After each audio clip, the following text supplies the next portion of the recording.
হাই জানমণি, আজি ৰাতিপুৱা সাজৰ কাৰণে চাটনি, শুকান মাছ, নৰসিংহ পাত, ধনিয়া, আদা, নহৰু, জলকীয়া, চাটনি। এইফালে লৈছোঁ বেঙেনা পুৰিছোঁ, বিলাহী পুৰিছোঁ, লগতে ভেন্দি পুৰিছোঁ, লগতে এডোখৰ বামলা মাছ পুৰি লৈছোঁ। এইফালে এখন আছে কেঁচা নহৰু, গাজৰ, বিট, তিয়ঁহ, পিঁয়াজ, ধনিয়া পাত, জলকীয়া, আদা, মিঠাতেল দি কেঁচা চাটনি। এইফালে দালিত তেল মাৰিবৰ কাৰণে বিলাহী, পিঁয়াজ, নহৰু, জলকীয়া যোগাৰ কৰি থকা হৈছে। এইফালে এখন আছে আম টেঙা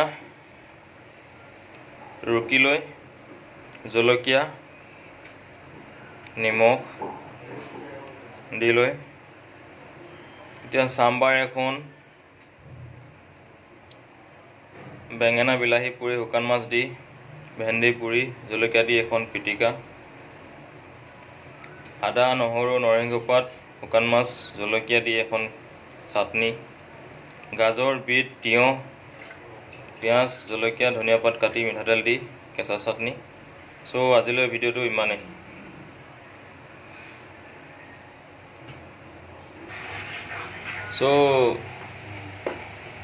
আনে হয়তো দুৰ্গা পূজা বুলি লালমোহন, ৰসগোল্লা, আমৃতি, জেলেপি হিচাপে খাইছে যদি আজি আমি ইয়াকে লালমোহন, জেলেপি, আমৃতি বুলি ভাবিছোঁ। আৰু আমাৰ কাৰণে এয়াই লালমোহন, এয়াই ৰসগোল্লা, যেন এয়াই জেলেপি, এনেকুৱা চিষ্টেমত ভাবি লৈছোঁ আৰু আজি।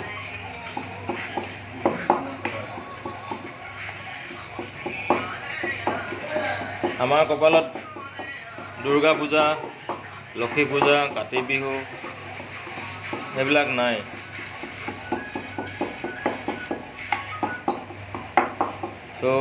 যদিও নিজৰ জন্মস্থান এৰি আন এখন ৰাজ্যত বসবাস কৰি আছোঁ, সুখে শান্তিৰে এসাঁজ ভাত খাই জীয়াই আছোঁ।